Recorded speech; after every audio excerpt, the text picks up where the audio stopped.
পৃথিবী যখন ঘুমের ঘরে, তখন প্রশান্ত মহাসাগরের ওপারে এমন কিছু তৈরি হচ্ছে যা আধুনিক যুদ্ধের ব্যাকরণ চিরতরে বদলে দিচ্ছে। এগুলো কেবল অস্ত্র নয়, এগুলো হলো ইঞ্জিনিয়ারিং এর চরম উৎকর্ষ আর ধ্বংসের এক নিখুঁত মেলবন্ধন। একসময় যারা পশ্চিমা প্রযুক্তি নকল করত, তারা আজ এমন কিছু উদ্ভাবন করেছে যা দেখে খুদ পেন্টাগনের জেনারেলরা কপালের ঘাম মুছছেন। আজ আমরা দেখব চীনের সেই 8টি বিধ্বংসী ড্রাগন যা পৃথিবীকে কাঁপিয়ে দেওয়ার ক্ষমতা রাখে। এরকম সব ভিডিও যদি ভালো লাগে তাহলে সাবস্ক্রাইব করে আমাদের পাশেই থাকুন। তালিকায় 8 নম্বরে আছে ডংফ্যাং এর 41। এটি কেবল একটি মিসাইল নয়, এটি হলো এক উড়ন্ত যমদূত। এর গতি শব্দের চেয়েও 25 গুণ বেশি। বেইজিং থেকে বাটন চাপলে মাত্র 30 মিনিটের মধ্যে এটি আমেরিকার যে কোনো প্রান্তে পৌঁছে যাবে। এর একটি কামড়ে 10টি করে পারমাণবিক বোমা থাকে, যা 10টি আলাদা শহরকে মুহূর্তেই ছাই করে দিতে পারে। এর থেকে বাঁচার কোনো অ্যান্টি মিসাইল সিস্টেম আজও পর্যন্ত তৈরি হয়নি। নাম্বার 7-এ থাকা অস্ত্রটি যেন সায়েন্স ফিকশন মুভি থেকে উঠে আসা একটি যন্ত্র। LY-1 laser weapon. কোনো শব্দ নেই, কোনো ধোঁয়া নেই।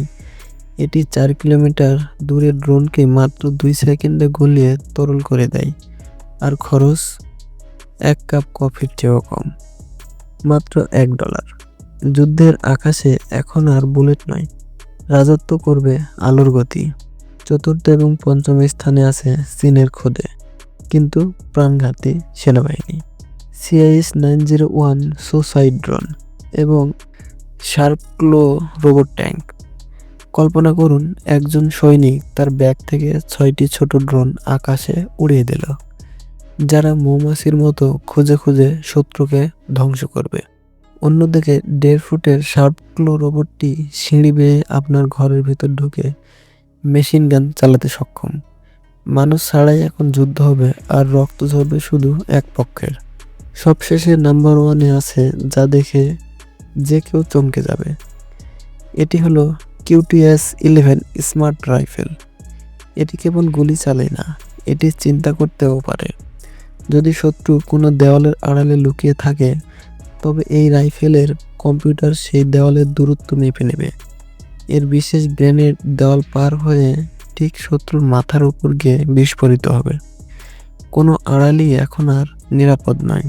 চীন আজ আর শুধু ফ্যাক্টরি নয়, তারা এখন যুদ্ধের নতুন উদ্ভাবক। এই 8টি অস্ত্র প্রমাণ করে যে আগামীর যুদ্ধও লড়া হবে পেশি শক্তি দিয়ে নয়, বরং কৃত্রিম বুদ্ধিমত্তা আর লেজার দিয়ে। এখন প্রশ্ন হলো, বাকি বিশ্ব কি এই ড্রাগনকে সামলাতে প্রস্তুত আছে কি? আপনার কি মনে হয়, এই প্রযুক্তি কি বিশ্ব শান্তির জন্য হুমকি, নাকি এটিই আগামীর বাস্তবতা? কমেন্টে আপনার মূল্যবান মতামত জানান। আর এই রোমাঞ্চকর তথ্যগুলো ভালো লাগলে সাবস্ক্রাইব করে আমাদের পাশেই থাকুন। দেখা হবে পরের ভিডিওতে। ধন্যবাদ।